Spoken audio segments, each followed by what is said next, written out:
పశ్చిమ గోదావరి జిల్లా భీమవరంలో భారతదేశ తొలి దళిత ఉప ప్రధాని డాక్టర్ బాబు జగజ్జీవన్ 117వ జయంతి సందర్భంగా శాసనమండలి చైర్మన్ కొయ్యి మోషన్ రాజు క్యాంపు కార్యాలయంలో జగజ్జీవన్ చిత్రపటానికి పూలమాలలు వేసి నివాళులర్పించారు. ఈ కార్యక్రమంలో పలువురు పాల్గొన్నారు.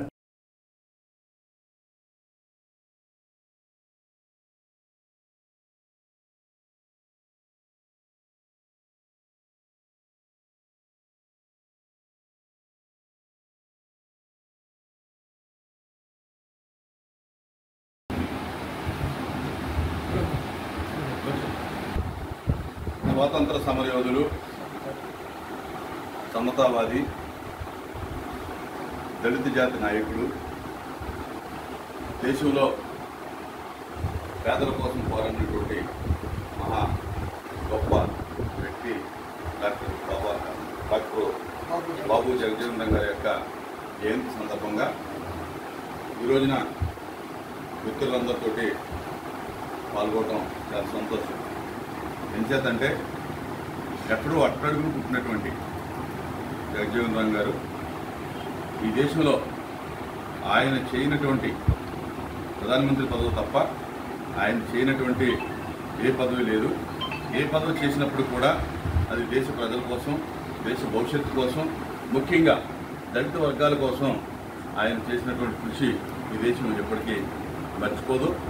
అలాగే కేంద్రంలో ఏ ప్రభుత్వం వచ్చినా కూడా ఆయన లేనటువంటి మంత్రివర్గం అనేది ఎప్పుడు కూడా లేదు. కనుక అటు అంబేద్కర్ కానీ ఇప్పుడు జగజ్జీవన్ గారు కానీ ఈ దళిత జాతికి ఎంతో గొప్ప సేవ చేశారు. ఈ రోజున దళితులందరూ కూడా తలెత్తుకుని సమాజంలో బతకగలుగుతున్నారంటే కనుక జగజ్జీవన్ గారు చేసినటువంటి కృషి అని చెప్పి ఈ సందర్భంగా తెలియజేసుకుంటూ ఆ యొక్క జాతులకి ఆయన యొక్క స్ఫూర్తిగా ఎప్పుడు ఉండాలని చెప్పి నేను కోరుకుంటా ఉన్నాను. అలాగే ప్రతి ఒక్క దళితులు కూడా జగజ్జీవన్ గారిని గుర్తుపెట్టుకోవాలని చెప్పి సందర్భం తెలియజేసుకుంటూ కేంద్ర ప్రభుత్వం మరి అనేక మందికి భారతరత్న ఇవ్వడం జరుగుతూ ఉంది.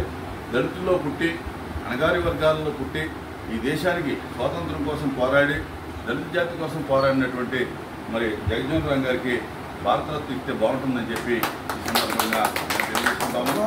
ఖచ్చితంగా మరి ఈ దేశంలో ఉన్నటువంటి కేంద్ర ప్రభుత్వం జగజ్జీవన్ గారికి మరి ఆ యొక్క భారతరత్న ఇచ్చి గౌరవించాలని చెప్పి నేను కోరుకుంటాను.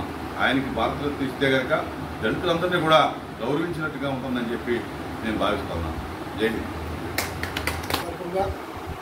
మన ప్రీతం నాయకులు మండల్ చైర్మన్ గారు ఆఫీస్ నందు బాబు జగజ్జీవన్ గారి జయంతి కార్యక్రమం సందర్భంగా మరి బాబు జగజ్జీవన్ గారు 1908వ సంవత్సరంలో జన్మించారు.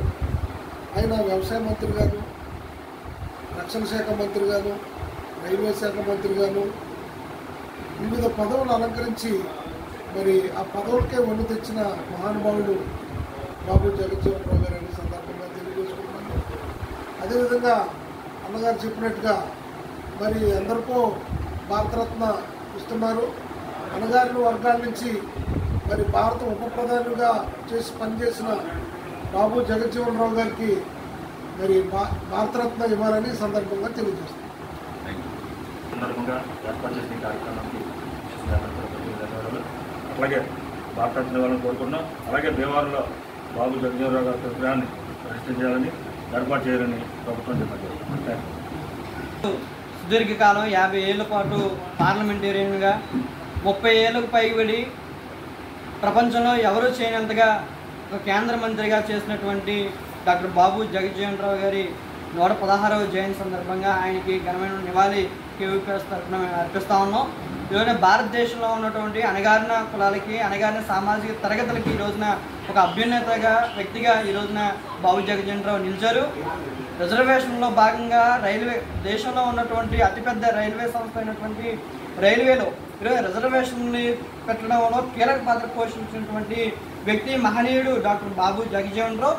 అంతేకాదు ఈ రోజున ఒక దళిత చర్మకారు కుటుంబంలో పుట్టి ఒక దేశ ఉప ప్రధానిగా పనిచేసినటువంటి బాబు జగజ్జీవన్ రావు ఈ రోజున ఆయన యొక్క జీవితం కూడా చాలా ఆదర్శనీయం అని చెప్పేసి కూడా భావిస్తూ ఉన్నాం.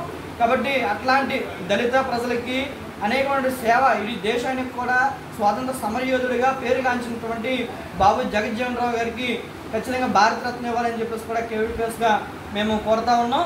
తక్షణం కేంద్ర ప్రభుత్వం ఈ పరిశీలన చేయాలని చెప్పేసి కూడా ఈ సందర్భంగా తెలియజేస్తూ మరొకసారి బాబు జగజ్జీవన్ రావు గారికి 116వ జయంతి సందర్భంగా ఘనమైనటువంటి నివాళులు అర్పించుస్తాం.